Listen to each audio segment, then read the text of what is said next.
Gracias infinitas. Y para compartir esta edición en Salmos 22 hay una referencia extraordinaria con respecto a lo que acontecería en el porvenir, porque hay bastante tiempo de distancia entre el Salmo de David, ese Salmo 22, repito, y el proceso del drama cósmico representado por nuestro Salvador Jesús el Cristo, Yeshua Empandirá, posteriormente. Es maravilloso porque allí ese Salmo 22, que lo estoy buscando aquí, dice en forma extraordinaria en el verso 16: porque perros me han rodeado, me ha cercado cuadrilla de malignos, horadaron mis manos y mis pies. Contar puedo todos mis huesos, entre tanto ellos me miran y me observan. Repartieron entre sí mi vestido y sobre mi ropa echaron suerte. Hasta aquí la mención del Salmo 22, donde a través de esa visión profética y clarividente de gran expresión y alto nivel, como poder del Espíritu Santo de parte de David, puede ver en su propio proceso íntimo incluso la dramática crística siglos después, cuando le toca a nuestro Salvador en la cruz del Calvario, aquel verso de los Evangelios, cuando los que estaban con él repartieron sus vestidos, y posteriormente, si tengo tiempo en el transcurso del programa, lograré mencionárselos directamente. Esto sucede así porque en sí no preparo los programas, simple y llanamente tengo disposición de buena fe en el anhelo de serles útil a ustedes, de aportarle algo a la humanidad doliente a través de esta plática. Entonces comenzamos así esta edición 135 de Superando Nuestros Límites. Ahora, las inquietudes son varias. ¿Por qué varios profetas, en este caso David, Moisés, Jeremías, Isaías, etcétera, hablaron de lo que acontecería a Yeshua Empandirá siglos y miles de años después?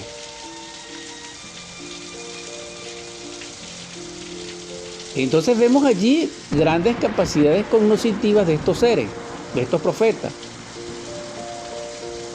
Eran grandes clarividentes, grandes clariaudentes, porque tenían los frutos del Espíritu totalmente desarrollados y que manaban del Espíritu Santo, o de lo que se conoce también en ciencia pura, es decir, en el sacerdocio de Dios o de la ciencia divina, como el tercer logos, o la expresión como fuerza viviente del logos creador, y que potencialmente se encuentra dentro de nosotros y que debe ser actualizado, calificado e integrado para que se exprese totalmente, y ese es el propósito de estos programas de Superando Nuestros Límites. Es decir, solamente el Espíritu Santo en sus dones nos aporta el fruto interno para que con esos poderes cósmicos, capacidades cognitivas, facultades del espíritu, podamos en virtud realizar la gran obra. Sin embargo, esa gran obra, que es el drama cósmico, no la percibieron ellos simple y llanamente como visión extraordinaria, iluminada, desde dentro de los siglos para la posteridad, sino que también pertenece al drama cósmico, a la iniciación o a la autorrealización íntima del ser. Es decir, me explico, lo que nos enseñó nuestro adorable Salvador, Yeshua Ben Pandirá, Jesús el Cristo, es la ciencia de Dios que nos permite la perfección, que nos permite lograr la encarnación del Padre en nosotros y lograr la liberación final. Él nos vino a develar esa ciencia en forma pública.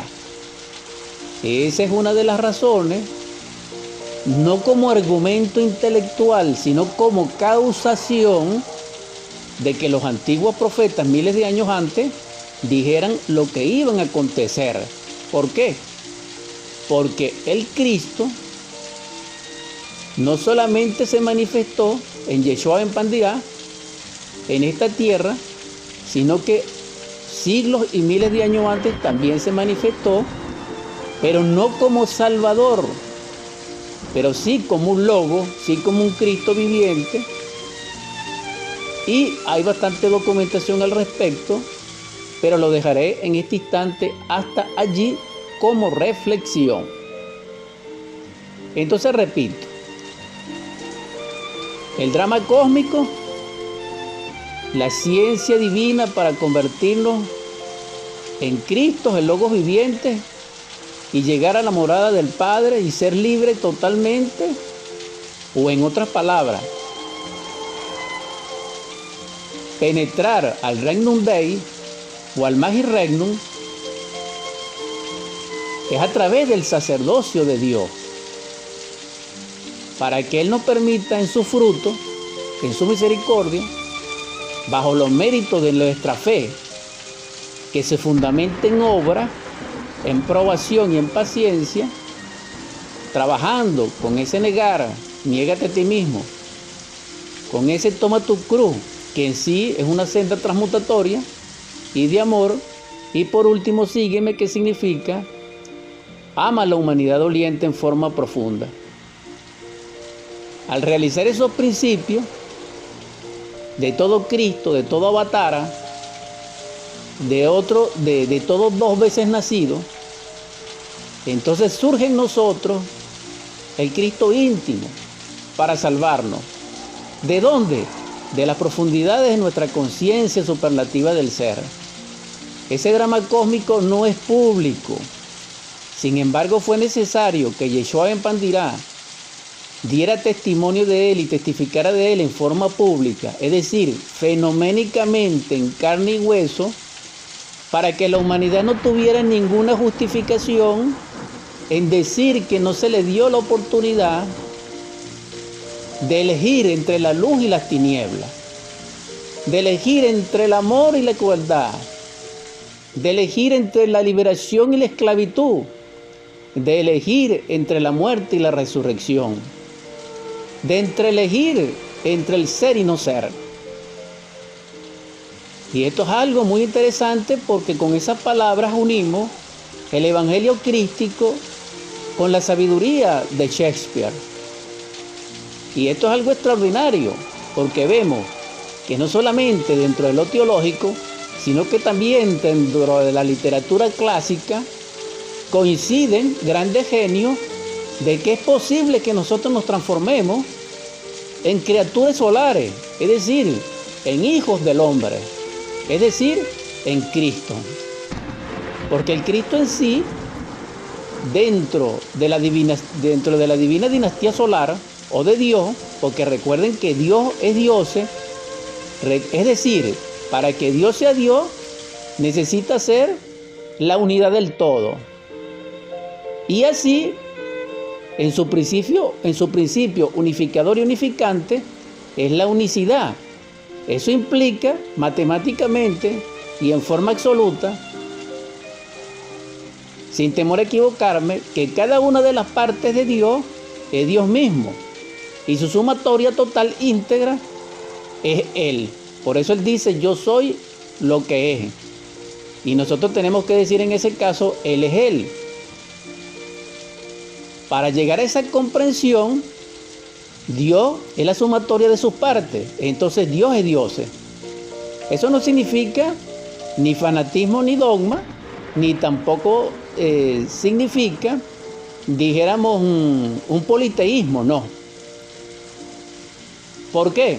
Porque la sumatoria de los ángeles, más los arcángeles, más los principados, más los tronos, más los querubines, más los serafines, más las dominaciones, más los vehículos de perfección que se conocen en lenguaje sagrado como Nirmanakaya, Sambhogakaya, Dharmakaya y Dharmakaya, son los vehículos más perfectos. Sin embargo, mucho más allá del Cristo existe lo que se llama el Paramartasaya, es decir, un habitante absolutamente perfecto que conoce absolutamente la verdad y a Dios. Eso significa Jesús el Cristo. Pero Él nos viene a dar la ciencia en forma ejemplar de cómo nosotros realizarlo. Vuelvo y repito, la gran obra y el gran sacrificio que nos muestra nuestro Salvador y Redentor es que fue el único que tuvo la capacidad de mostrar en esta raza aria, casi caníbal y materialista y anticrística, diabólica, etc., los misterios de Dios a través de su propia vida. Y esto es algo maravilloso, extraordinario, pero el que se quede en la teoría, en la letra que mata el espíritu, o en las instituciones, o en las formas, dijéramos, sociales, y no penetra en el espíritu que vivifica, es decir, en el verbo, o en otras palabras, en el espíritu vivificante de la fuerza crística, está perdiendo el tiempo. En este instante, exhorto a vosotros que me escucháis, que reflexionéis al respecto, en ser o no ser. Porque si nos conectamos nuevamente en ese punto de la plática, en esta edición 135 de Superando Nuestros Límites, nos daremos cuenta que cuando se nos presentó esa opción, nosotros elegimos entre el gran amor y el amador, que es Jesús el Cristo, nuestro Salvador, preferimos a Barrabás. Entonces ahorita estamos llorando, pero nosotros somos los responsables porque nosotros elegimos entre el príncipe de la luz y el príncipe del crimen, nosotros elegimos a Barrabás. Entonces, ¿de qué nos lamentamos? Ahora, lo interesante no es esto, hermano. Lo interesante y profundo es que Barrabás yace dentro de nosotros en las profundidades del subconsciente, del inconsciente y del infraconsciente. Es decir, lo que antiguamente llamaban algunos el yo tipo psicológico o el yo biopsicopatológico. Ese yo, ese mí mismo, ese sí mismo, ese anticristo interior, ese gran dragón que yace en las tinieblas de nosotros oculta y que ignoramos, ese es vivamente representado en el drama cósmico por Barrabás. ¿Y quién representa a Pilato? Pilato representa a todos los príncipes de la tierra, a todos los gobernantes, etc. Y en el nombre de la verdad, ellos siempre se lavan las manos. Pero lo triste no es esto, señores. Lo triste es que Pilato tuvo la autoridad de dejar libre a Jesús el Cristo y no lo dejó. ¿Por qué? Porque Pilato representa la mente. Es decir, como el secretario del ego. Es como el ministro del ego. Y es muy político, porque él siempre se lava las manos, él siempre se justifica, y entonces nosotros siempre aplazamos la liberación final, siempre aplazamos servirle a nuestro Señor Cristo íntimo y al amor, en convertirnos en hombres verdaderos y servir a la luz y encarnar a la luz por justificaciones mentales. No tengo tiempo, estoy ocupado, eso no me parece cierto, eso es una fantasía, debo hacer dinero, debo casarme, debo atender a la familia, debo hacer esto y aquello, y jamás tenemos tiempo para salvar a nuestro Cristo íntimo, porque parece mentira. Realmente el Cristo Salvador necesita de nuestra cooperación, necesita de nuestra cogestión, necesita de que nosotros le demos la oportunidad de que Él nazca en nosotros. Entonces nosotros seríamos su pesebre, nosotros seríamos su Belén, nosotros seríamos su morada.